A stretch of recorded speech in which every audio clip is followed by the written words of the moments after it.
porque grandes y maravillosas son tus obras, oh Dios Todopoderoso. Entonces, hago una pausa. Estoy en presencia de una hermosura de Dios, de una belleza de Dios, de una grandeza de Dios, de un milagro de Dios, de una maravilla de Dios, de una bendición de Dios. Dile, te amo en el Señor. Si es su esposa y demás, dele un beso. Lo demás, ósculo santo, por favor. Eso sí. Ahora vuelve a mirar otra vez. Dile, te quiero decir algo más. Diga, mi fe no está fundada por lo que veo. Diga, no es de vista. Tampoco por lo que siento. Dígale, no es emocional, sino por lo que creo. Y yo creo que Jesucristo es el Señor. Y es el mismo ayer, hoy y por todos los siglos. Más fuerte. Ayer salvaba, sanaba, liberaba, hacía milagro, bendecía. Dígale, hoy. Hoy también. Siéntese, por favor.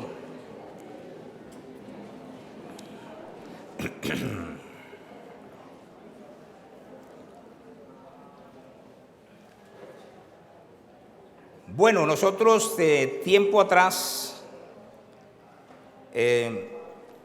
estábamos hablando, recuerdo, tenemos unos interludios, pero yo no me olvido y tampoco crea que estoy ahí como a la cima, no, yo tengo todo preparado tiempo atrás. Y nosotros comenzamos a hablar de ¿qué? Mira allá, ¿qué dice allí? Viviendo en el Espíritu. E hicimos una introducción que está en Gálatas. Después de la introducción, decíamos nosotros en aquella oportunidad, que hay deseos que no deben ser satisfechos, porque nos alejan de vivir en el Espíritu. Ya eso nosotros lo hablamos la vez pasada. Y agrupamos esos deseos en varios grupos. Y hablamos el primero de ellos. Primero, los deseos que nos deben ser satisfechos son los deseos de inmoralidad sexual. ¿Y qué decíamos ese día? Adulterio, ¿qué más? Fornicación, ¿qué más? Inmundicia, ¿qué más? Lascivia. Ese es el primer grupo y lo explicamos en su detalle, en su origen, en su significado. Por supuesto que sí. Y nos corresponde hablar ahora, en esta mañana, el segundo grupo. Es que eso de viviendo en el Espíritu, y entonces la otra parte cree que estando allí uno está contento. No. La otra parte no. Si la otra parte está presente, entonces no se podrá vivir en el Espíritu. A ver, hermana Edith Carvajalino y compañía, estamos aquí. Entonces quiero decirle, entonces quiero decirle que viene un segundo grupo. Y este segundo grupo tiene que ver con los pecados contra Dios. Pero y voy a aclarar algo, no me vayan a tirar piedra todavía, no me vayan a tirar piedra. ¿Pecados qué? Contra Dios. Aunque todo pecado es contra Dios, todo, ¿están de acuerdo conmigo? Ahora sí ya no me tiran piedra, ¿cierto? Todos pecados son contra Dios, pero hay pecados de pecados. No como nos enseñaron nosotros en la religión tradicional, de que pecados mortales y pecados veniales, no. Pero hay pecados de mayores gravedad, de mayores magnitud, que producen mayor impacto, por supuesto, afectan más al ser humano y sobre todo son aquellos que afectan mi relación con Dios. Eso es lo más complejo, mi relación directa con Dios. Y hay pecados de manera deliberada, son pecados de que de manera deliberada nosotros los cometemos contra el Señor. Y nos encontramos en Gálatas capítulo 5, versículo 20. No hay más, no hay más. Y dice así, idolatría, ¿y qué más? Termina, no, solamente dije dos. ¿Cuáles son? Idolatría. Es que ya nosotros lo dimos la vez pasada. Estoy llevando la secuencia y separándolos por grupo. ¿Cuál es? Idolatría y hechicería. Entonces vamos a hablar del primero de ellos, de la idolatría. A veces, cuando yo estaba en aquel entonces, porque este es un mensaje que viene ya organizado tiempo atrás, la idolatría se puede entender como cuando se sustituye el culto a Dios. ¿Cómo es? Por una figura, por una persona o por cosas. Se sustituye, hay una sustitución. Así que no es un acto accidental, no es deliberado, es consciente. ¿Estamos aquí?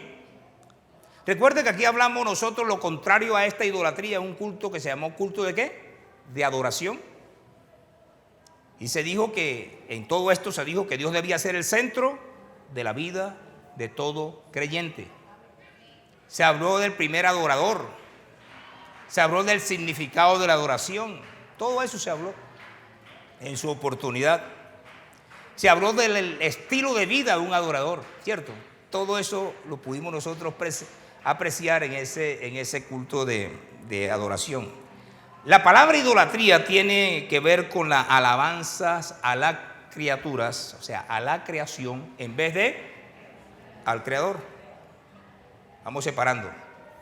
Prefiero mejor adorar cosas, adorar personas. En los tiempos de Pablo, escuche bien, de pronto me va a decir que eso ya no tiene que ver hoy. Los gentiles alababan a otros dioses. Eso hacían ellos. Y nosotros no somos ajenos a estas cosas. Forma parte de las obras de la carne. Cada vez que nosotros ponemos por encima las cosas, personas y actividades, por encima de Dios, estoy hablando claro, ¿se vuelve qué? Idolatría. Así que no tiene ni que definirse. Se define por lo que usted hace. ¿Estamos claros? Es bueno tener en cuenta eso, por lo que yo hago. Ahí se comienza a definirla. Ahora, cualquier cosa en el mundo, cualquier cosa que ocupe el lugar principal de nuestro corazón. Primero, de nuestro corazón. El corazón tiene que ver con nuestros sentimientos. Si lo principal es esto, si realmente hay cosas que aquí por dentro trabajan y de pronto Dios ni siquiera aparece, ¿ha sufrido usted alguna vez de algún tormento emocional amoroso? Y entonces todo le gira por la cabeza. Le gira solamente él o ella, él o ella, él o ella, él o ella, él o ella, él o ella. Y hay muchas personas que aún estando en Cristo van a orar y el sentimiento ¿cómo está? Él o ella, él o ella, él o ella. Entonces no puede orar, no puede avanzar. ¿Por qué no puede avanzar? Porque tiene un problema. El centro de su atención ¿dónde está? En la parte emocional, en aquella parte apasionada por otro y que no lo deja avanzar. Y mire que no tiene ni siquiera que definir qué es la idolatría, pero el centro de su vida en ese momento está en las emociones, ¿cierto? Está centrado en qué, en el amor a otro, en cosas por otro, antes que a Dios, y todo gira en torno a esa pasión, ¿Estamos aquí? También ocupa lugar especial en nuestra mente. ¿En nuestra qué? Mente, ya no en las emociones, ya no en la parte pasional, sino en la mente. Oiga, y todo el día pienso en ti. Y de pronto está como la ranchera, porque estás, que te vas y no se va de la mente. Y no te has ido. Y hay personas, yo no sé si a usted le pasa, alguna vez en mi vida a mí me ha pasado, que yo estaba rodeado y dele vuelta.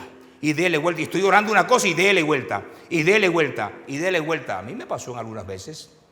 Levante las manos que nunca le pasó. No, ese no vino. ¿Cierto que no? No vino.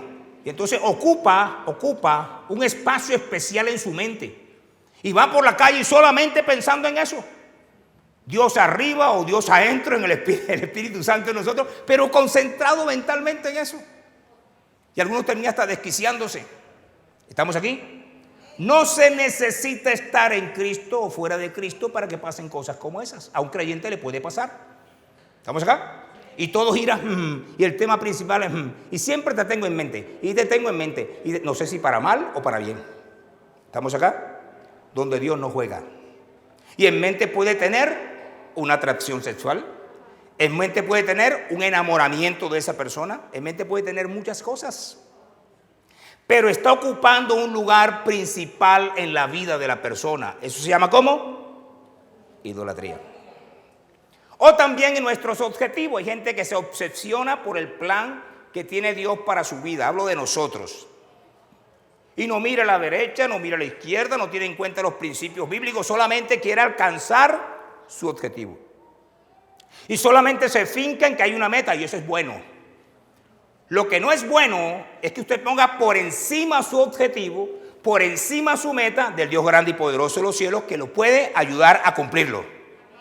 ¿Estamos? 3 áreas. ¿Cómo es? Emociones. ¿Qué más? ¿Qué más? Eso, y objetivos, acciones. Entonces la idolatría alude, por supuesto, tanto a la adoración de imagen como cosas y personas. El libro de Romanos, en el capítulo 1, versículo 8, tiene una explicación. Versículo 19, capítulo 1, versículo 19 en adelante, habla mucho sobre eso, sobre adorar a la creación en vez del Creador, y que por eso Dios los entregó a pasiones vergonzosas, que tal cosa, que lo otro. Eso tiene que ver con la idolatría. Y el ser humano se inclinó en eso, en general, no la iglesia. Digo, en general, ¿qué? El ser humano. Y ahora nosotros creemos que eso ya pasó de moda. Que eso no tiene nada que ver con la iglesia, que ese es un punto ya que está superado. Pero te voy a hablar ahora del Nuevo Testamento, donde Dios nos advierte que practicamos la idolatría sin darnos cuenta. Eso es lo que voy a aterrizar. No me voy a quedar en el Antiguo Testamento, no me voy a quedar en una definición, sino que te voy a poner unos ejemplos. El primer ejemplo lo habló el Señor Jesús en Mateo capítulo 6, versículo 24. ¿Cómo es? Mateo 6, versículo 24.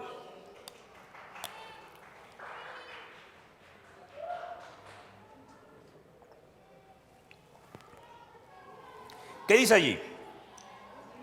Diga, ninguno. ¿Cómo es? Diga, ninguno. No hay un ser humano, no lo hay. No lo hay. Puede servir a dos señores. Porque aborrecerá o amará al otro. ¿Qué más? O estimará al uno y menospreciará al otro. Ahora sí concluye. Sencillito, un texto pequeñito. ¿Qué dice allí? No podéis servir a Dios y a las riquezas. Me voy a devolver. El texto está diciendo ¿dónde está tu centro de atención? Eso es lo que está diciendo. ¿Dónde estás focalizado tú? A propósito de focalización, que fue el tema ayer con los jóvenes. ¿Dónde estás focalizado? Si el centro de nuestra atención está en una cosa o en la otra, ahí se define si adoro a Dios o adoro otras cosas. ¿Mi foco de qué? De atención. Y sabes que está diciendo tú eliges. No podemos darle nosotros culpar a Dios. Ahí dice que yo elijo. El que elige es el ser humano. ¿Cómo es? Si el centro de mi atención está en las riquezas, ya lo desplacé. Y estoy concentrado en hacer riquezas. Y solamente me focalizo en hacer riquezas. Y cuando yo me focalizo en hacer riqueza, no tengo en cuenta los principios para hacer riqueza.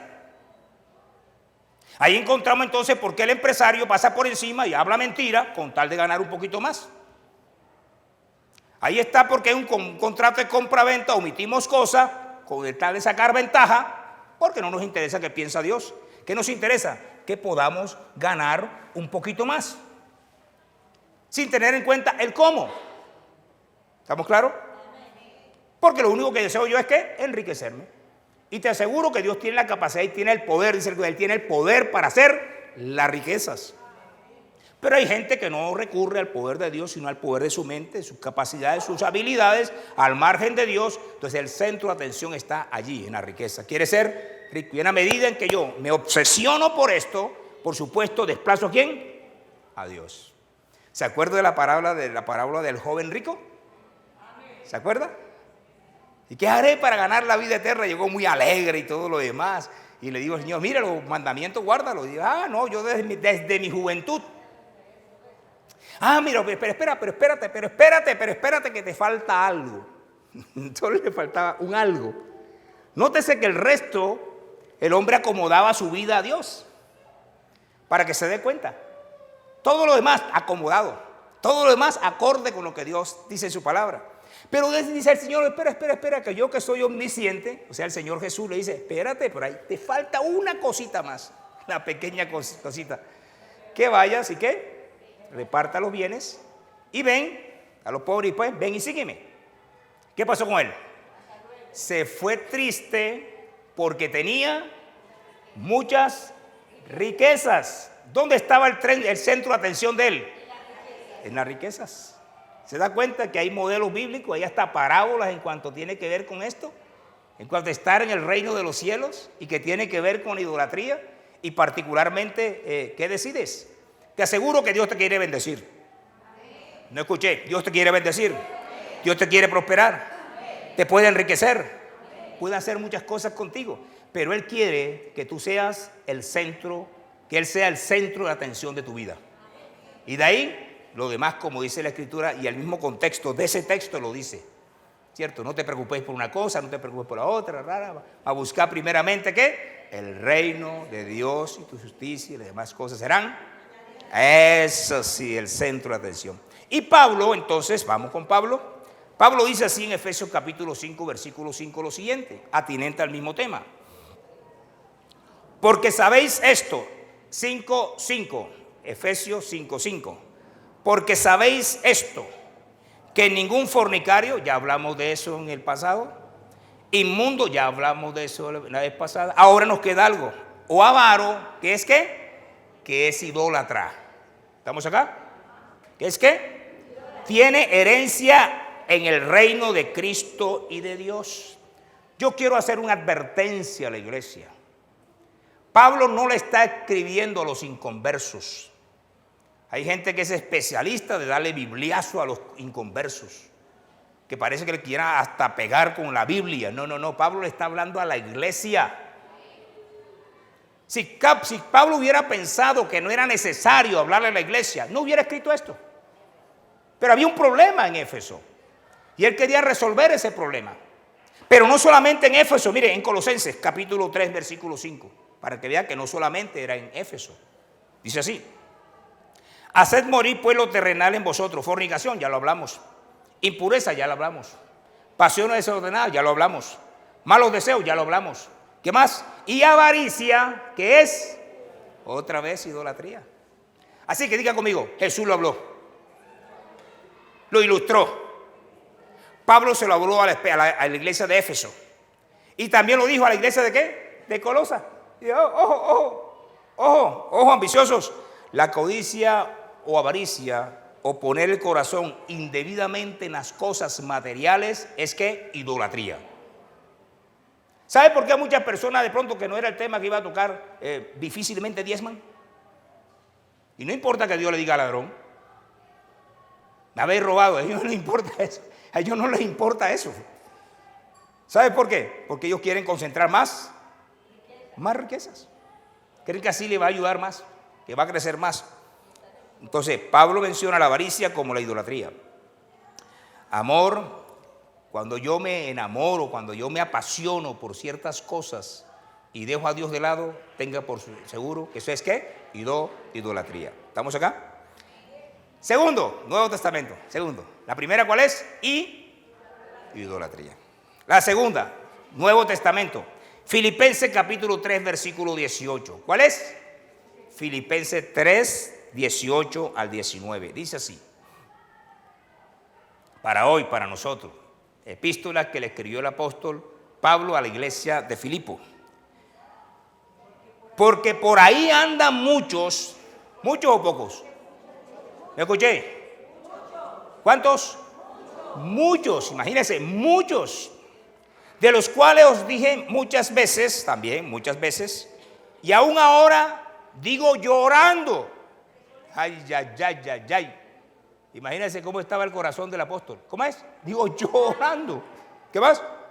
Que son enemigos de la cruz, el fin de los cuales será perdición, cuyo Dios, diga duro, ¿cómo es?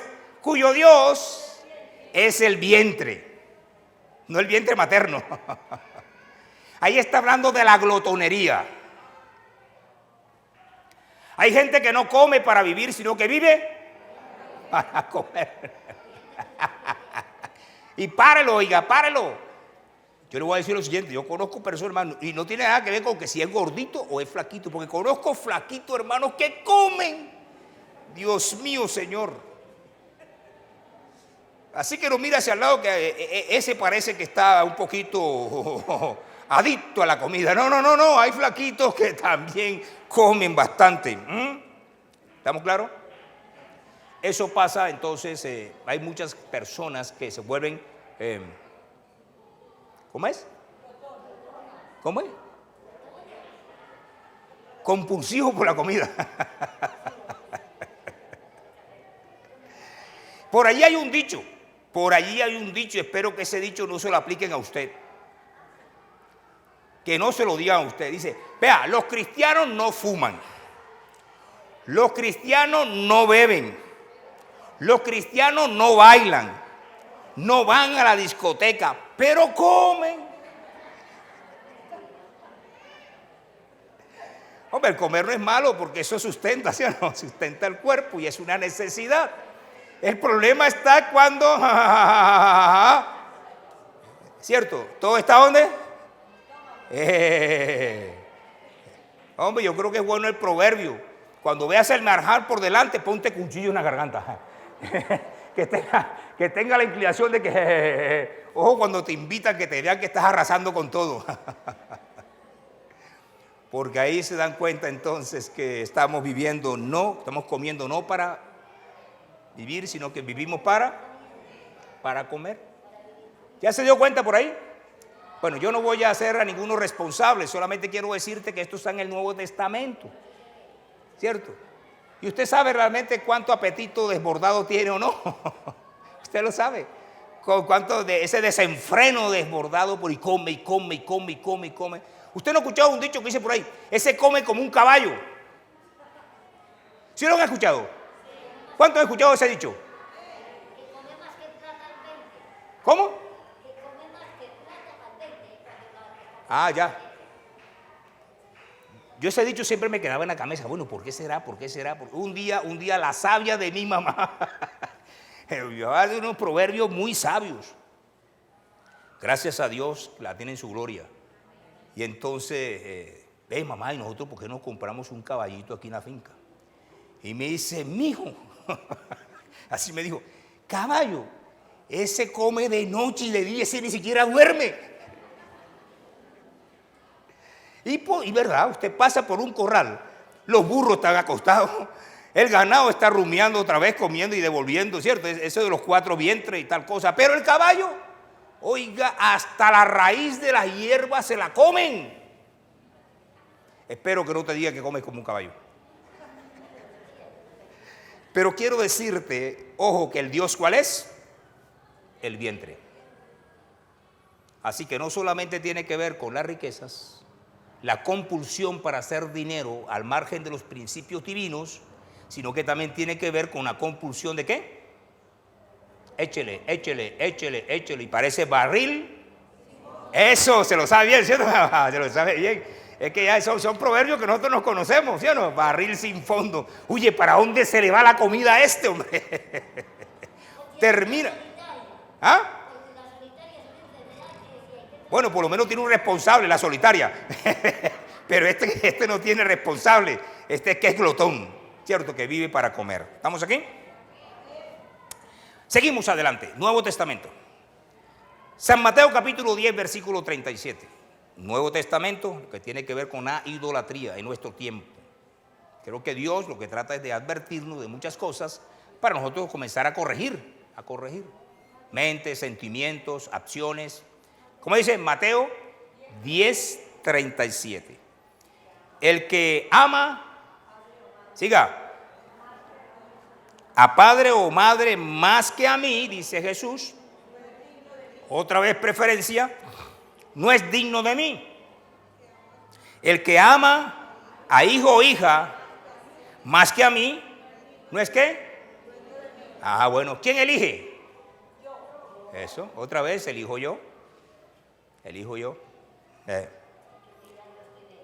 Lo que el Señor está diciendo es que las preferencias familiares por encima de Dios es, termine, ¿es qué? Idolatría. Oiga, qué cosa tan tremenda. Y mire, yo le voy a decir, Si de los dos anteriores poco de pronto lo quiere tener en cuenta, este último es un poquito delicado.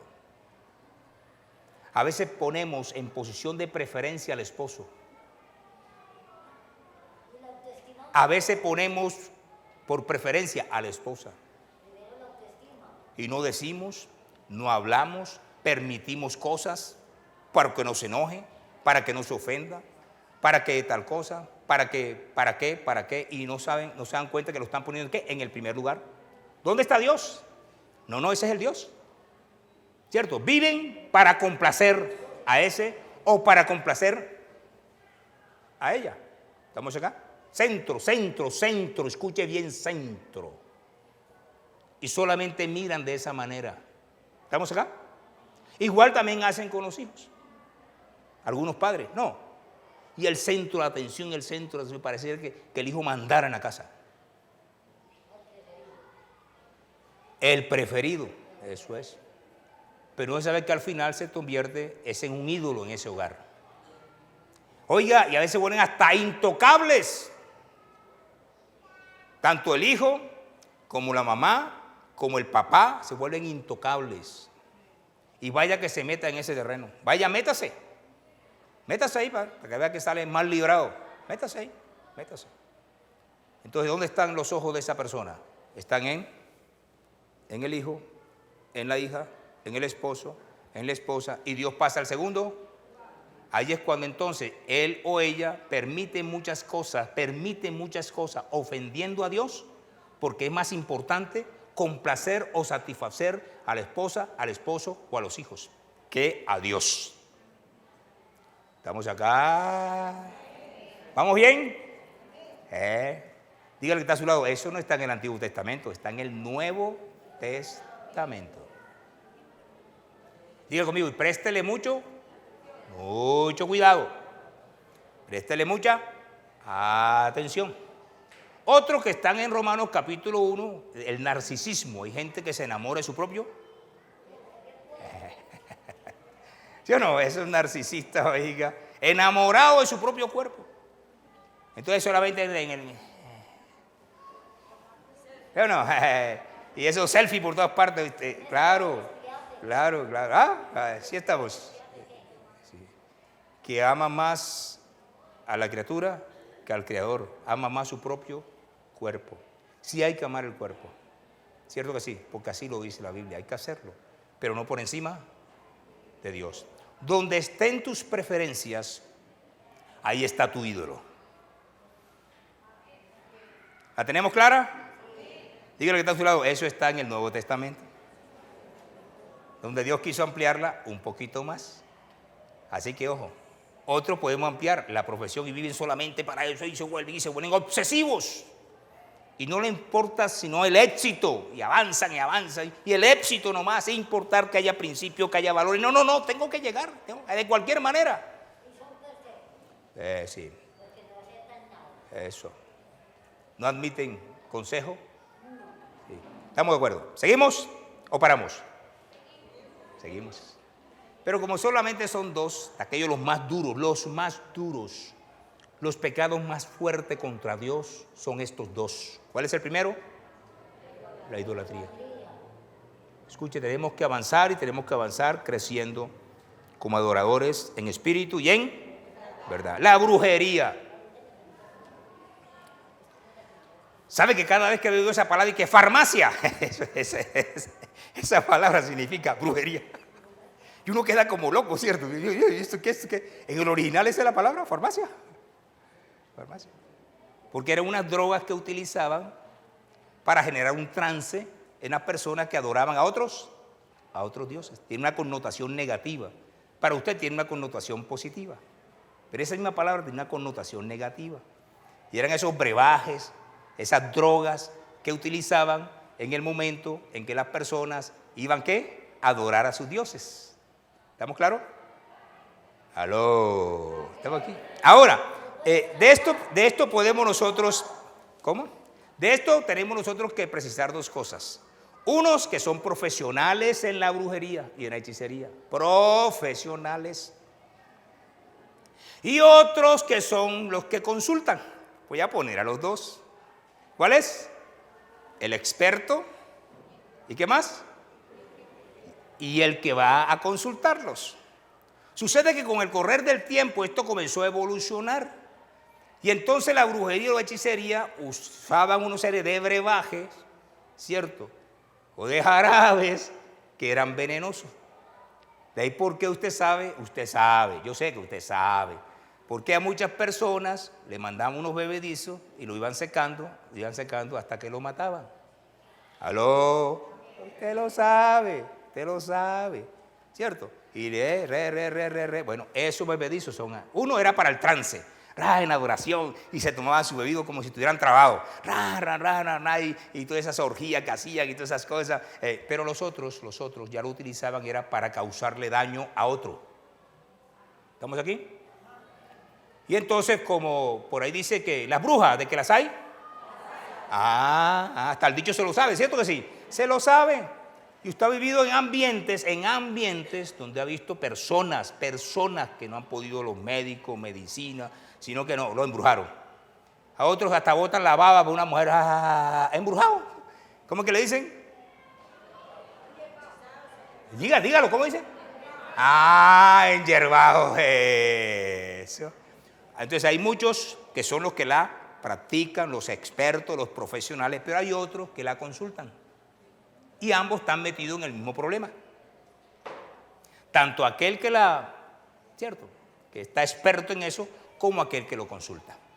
Y dentro de eso entra también la adivinación, entra también todo este juego, entra también, ¿cierto?, para componer matrimonio. Hay matrimonios que no los compone sino el diablo, según creen algunos, van a los brujos, para que entonces se los compongan. Yo sé el silencio, yo sé que la mayoría de gente, o mínimo consulta el horóscopo, o lo consultó en el pasado, ¿sí o no? La adivinación va conectada también con esto. Todo esto es un solo paquete. Y quiero decirte que entonces él está hablando de la iglesia de Gálata. Esa iglesia de Gálata tenía problemas. Ahora, miren Asia. Hechos 19, para que vean que era una práctica y grande. Hechos 19. Asimismo, muchos, ¿cómo es? 19, ¿qué dice? Subraya ahí, diga, muchos. Bastante cierto en Asia. Muchos de los que habían practicado la magia trajeron los libros, los quemaron delante de todos. Y hecha la cuenta de su precio, hallaron que eran 50,000 piezas de plata. Así crecía y prevalecía poderosamente la palabra del Señor. Aquí la parte que tiene que ver con la magia es un sinónimo también en este contexto de hechicería, de brujería. Y mire que no eran pocos. Pero qué bonito, escuche bien, quiero hablar. Qué bonito cuando el evangelio comienza a obrar en la vida de una persona. Aquí nos damos cuenta que hay una evidencia que el mensaje del evangelio produjo un resultado. ¿Estamos claros? Que hubo un resultado, que creyeron en Jesús. Y que automáticamente, ¿qué? Renunciaron a esa práctica de vida. ¿Estamos acá? Eso hicieron en Asia. Entonces, y los Gálatas, ahora sí, me regreso a los Gálatas. Y los Gálatas, antes de la conversión, yo no voy a decir que levante las manos, antes de la conversión, los Gálatas practicaron la brujería. Por eso le saco un pedacito para ellos. Venga, les voy a recordar. Yo imagino que en el momento que llegó la carta, muchos dijeron, creemos en Cristo y también estamos infectados. Creemos en Cristo y estamos infectados con esta cuestión de la adivinación, estamos infectados con esto de la brujería, estamos infectados con esto de la hechicería, estamos infectados y creemos en el Señor. Eso fue lo que hizo Pablo, confrontarlos. O era el Señor, o era ¿qué? O era la brujería, o era la hechicería. ¿Estamos aquí? Pues sería interesante nosotros recordar en el día de hoy dos cosas. Si alguna vez fuimos instrumento para las prácticas de las brujerías. Dos, si alguna vez en la vida recurrimos a hacer consultas, a buscar ayudas para resolver problemas económicos, para resolver problemas en el hogar, para enderezar un matrimonio, para hacer cosas como esas. Hay personas que a veces se convierten al Señor Voy a decirlo de la siguiente manera. Y a veces en los momentos de crisis piensan en esas cosas. Les voy a poner un ejemplo. Había un señor que había quedado paralítico. Y en la iglesia, por supuesto, oraron por él, los médicos, atención para él y todo lo demás. ¿Sabe qué pasó con esta persona que esperaba que Dios lo sanara? Y buscó los médicos para también una ayuda extra. Y cuando ya no encontró en su impaciencia una salida, ¿sabe dónde terminó? Consultando a los brujos, para ver si los brujos lo podían levantar de la parálisis. Hay una cierta tentación con aquellas personas que lo practicaron. Hay una serie, algunos momentos difíciles, esa tendencia a que. Y si tiene al lado un familiar que le va a aconsejar, peor todavía. Porque así encontramos que muchas veces salimos de allá y de pronto cercano tenemos a una persona que practicó la hechicería, la brujería y hace ciertas insinuaciones. Escuche bien, escuche bien. Si usted no resolvió alguna de esas cosas en el pasado, sería bueno que la resolviera. ¿Estamos acá? Les voy a poner un ejemplo. Sí, yo le entregué mi vida al Señor Jesús, la cosa, bueno, listo. Pero yo todo el tiempo le decía al Señor lo siguiente: Señor, si hay algo que tú creas que de manera específica tengo que hablártelo, tengo que confesártelo, que posiblemente ni me acuerde de ello, yo te pido por favor que lo hagas. Lo que llama mucho la autoliberación. Y entonces, ¿sabe qué hacía Dios? Especialista. Si tú quieres, Él te da. Como él diga, si tú quieres, Él te da. Y como quería agradar a Dios, vea, me venían unas películas en la mente. Y apenas me venía la película en la mente, ay Dios mío, yo no me acordaba de esto. Señor, en el otro arrodillaba. Muchas veces hasta lloraba. Uy, Señor, ese fui yo, que cosa tan mala, ¿sí o no? Uy, Señor, ¿cómo así? Lloraba, Señor, por favor, Señor, perdóname. Gracias por recordarme. Gracias porque mi pasado estuvo en esta y tú querías que yo te lo confesara, que yo te lo dijera, que yo te lo hablara. ¿Estamos acá? Así que si por ahí está haciéndole chancuco al Señor y con ciertas tendencias de manera inconsciente, y de pronto cuando coge hoy en día el celular hasta de paso ve el horóscopo ahí y se acuerda del Piscis todavía, ¿sí es cierto? Y no de la pizza sino del Piscis y y queda como la tentación de que me devuelvo, me devuelvo. Yo no sé si a usted te ha pasado, yo no sé si te ha pasado, pero hay esa tentación para aquellas personas que practicaron cosas como esas.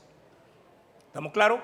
Así que sería interesante que por lo menos ya de aquí para allá, cuando salgas de la iglesia, te vas para tu casa y le digas a Dios, Señor, yo me acuerdo que yo enderecé, creo yo que el brujo me enderezó, vea que yo creo que el Señor, yo me acuerdo, ay Señor, mira que aquella época, mira güey, ay Señor, mira, porque yo sé que el Señor te va a recordar, yo sé que el Señor te va a poner a tono y te va a decir para que tú luego le confieses, vea Señor, yo no quiero más contaminación con esto.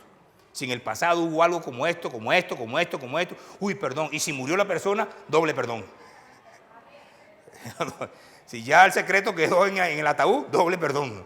¿Sí o no? Porque muchas veces por la práctica de las hechicerías, ya otros ya no existen, ya murieron, ya no están con nosotros. ¿Estamos aquí? Porque usted no sabe el poder que tienen muchas veces los brujos, no por encima de Dios, pero tienen poder para hacer daño. Hoy en día todavía se ven cosas que la persona no encuentra explicación. ¿Y qué es producto de la hechicería? ¿Qué es producto de la brujería? Hasta matan las personas. Así que quiero decirte, si por ahí de pronto te quedó algún pedacito de cosa por ahí, recuerda, es bueno que regreses al Señor y le digas, de pronto no ahora, pero sí allá. Si no quieres hacerlo aquí, ya lo haces allá, cuando llegue a la casa. Y cuando vayas a orar, y dices, uy Señor, ¿cómo? Me estoy acordando de aquel día que consulté, que tal cosa. Y si usted estuvo practicándola, por favor, ahí la cosa es más compleja. Porque usted no solamente fue a consultarla, sino que fue instrumento del diablo para hacerle daño a otro. Pero hay esperanza en Jesús. Y hay perdón en Jesús. ¿Estamos aquí? Así que cualquiera de los dos está resuelto. Termino diciendo lo siguiente. Finalmente podemos decir lo siguiente. La práctica de la idolatría y de la hechicería impide vivir en el Espíritu. ¿Estamos? Y sobre todo esa parte de la idolatría que es tan compleja. Eso tiene que ver con nosotros. Eso es lo que está diciendo el apóstol Pablo. Pero luego entonces quiero decirte lo que dice Apocalipsis. Dice así. Apocalipsis 21:8. 21:8 dice lo siguiente. Estamos en el fin de los días. Pero los cobardes e incrédulos, diga, aquí no hay ninguno. Ah, sí lo hay. Otra vez. Pero los cobardes y los incrédulos, diga, aquí no hay. Los abominables y homicidas, diga, tampoco hay. Siga. Los fornicarios, ya hablamos de eso ya la vez pasada. Pero entonces viene y aterriza. Para nosotros no impide vivir en el Espíritu, pero para otros, porque el mensaje ahora es para los de afuera. Para los que no forman parte de Cristo, Jesús dice, hechiceros y los idólatras y todos los mentirosos, tampoco aquí lo hay. Tendrán su parte en el lago que arde con fuego y azufre, que es la muerte segunda.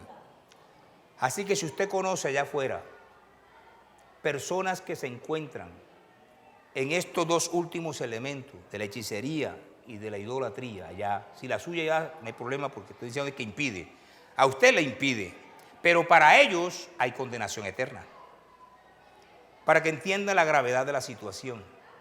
Así que no le tenga temor a hablarle a un brujo, háblele al brujo. Y si es posible, dice, ve, no te voy a decir más nada, sino tú sabes leer. Sí, yo sé leer, entonces mira, lee lo que dice aquí. Hay gente que hace así. Yo conocí a una persona en la iglesia que venía, escogía los textos, y cuando la persona hablaba, él venía y buscaba el texto y decía, vea, lea lo que dice ahí. Y después decía como un instructor en la quinta de San Pedro Alejandrino, lea y entienda. ¿Si estamos aquí? Entonces es una forma de decirle, mire, no, si no renuncia usted a ese pecado, usted que está allá afuera, de nosotros es decir, Señor, queremos liberarnos de estas cosas. Allá es que si no resuelven el problema, tenga por seguro que lo espera la eternidad sin Dios. ¿Estamos claros? Entonces démosle gracias a Dios porque tenemos nosotros una esperanza mayor que la de ellos. Pero ellos también tienen una esperanza que tú se la puedes llevar, se la puedes compartir, para que también ellos puedan renunciar a estos tipos de pecados y puedan ser libres de la ira venidera y adorar juntamente con nosotros al Rey de Reyes y Señor de Señores.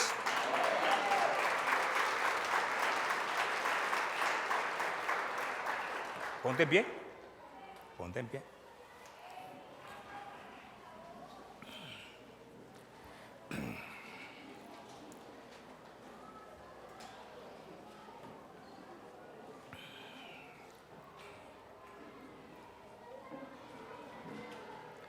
Tenemos un reto en el año 2023 que es mucho más que una palabra. Tenemos un desafío para este año. Y por eso desde el año pasado, terminado el año, comenzamos a buscar de Dios. ¿Estamos aquí? En oración, en ayuno, creyendo que esto es posible. Y estamos tocando en los temas que impiden que esto sea posible. Así que levanta tu mano al cielo y dale gracias a Dios. Gracias, Señor. Quiero darte, poderoso y maravilloso Dios. Bendito Rey de los cielos por esta hora. Gracias por permitirnos contextualizarnos en los tiempos. Gracias por permitirnos también recordar cosas que posiblemente te ofenden a ti. Gracias por entender que no es como antes decíamos que es la religión tradicional que adora a lo que no son, sino que hay otra forma de practicar la idolatría, y la cual tú, maravilloso y poderoso Dios, quieres advertirnos a nosotros como iglesia. Levanta tu mano y bátesela al cielo y diga, te doy las gracias porque un día me saliste al encuentro. Te doy las gracias porque un día te revelaste a nuestras vidas. Te doy las gracias, Dios, porque tú me salvaste. Te doy las gracias porque tengo la oportunidad en Cristo Jesús de reconciliarme contigo. Te doy las gracias porque cada día es una oportunidad de beber de esa gracia, de beber de tu misericordia. Señor amado, en el nombre de Jesús, si alguna vez o algunas veces fuiste allá o fuiste acá, es una hermosa oportunidad para que le digas: Señor, perdóname. Yo quiero que todo aquello que me contamine mi relación contigo, que no pueda crecer en el espíritu, que sea desechado en mi vida, de mi mente, de mis sentimientos. Dios, en el nombre de Jesús, precioso y maravilloso Dios. Y dile: yo he sido llamado para andar en el espíritu, que fue el punto de partida, que fue el primer texto que nosotros leímos y explicamos en esta iglesia. Dice: andad en el espíritu y no satisfagáis los deseos de la carne. Estamos hablando de los deseos que no debemos satisfacer, porque los deseos de la carne son contra el espíritu y los deseos del espíritu son contra la carne. ¿Y esto qué? Chocan, repelen entre sí. Dile: gracias porque tengo la oportunidad de vivir, poderoso y maravilloso Dios, para agradarte, para adorarte. Gracias porque lo que tú iniciaste en mí lo vas a concluir. Dios amado, en el recorrido de mi vida está en hacer de ti el centro de mi vida, el centro de mi adoración. Que nada, poderoso y maravilloso Dios, contamine esas intenciones nuestras. No, Dios, en el nombre de Jesús. Poderoso y maravilloso Dios, bendito Rey de los cielos, que no haya personas, que no hayan cosas, no, Padre, que rompan la relación nuestra contigo. No, Señor. Queremos vivir una vida que te agrade a ti, una vida que te honre a ti, una vida que te exalte a ti. Es una vida viviendo en el Espíritu. Dios Santo, y tú quisiste que este año pudiéramos tener fija en nuestras mentes y nuestros corazones el deber ser, lo que debemos hacer, la manera como nos debemos conducir, en el nombre de Jesús, precioso y maravilloso Dios. Y dile ahora: tú eres el centro de mi vida. Recuerda las dos canciones, una al comienzo y otra al final. Eso tiene que ver con una centralidad. ¿En quién? En Dios. Y sería bueno que pudiéramos cantar las dos. ¿Le parece bien? La una y también la otra, diciendo: Dios, tú eres lo más importante de mi vida, en el nombre de Jesús. Amén y amén.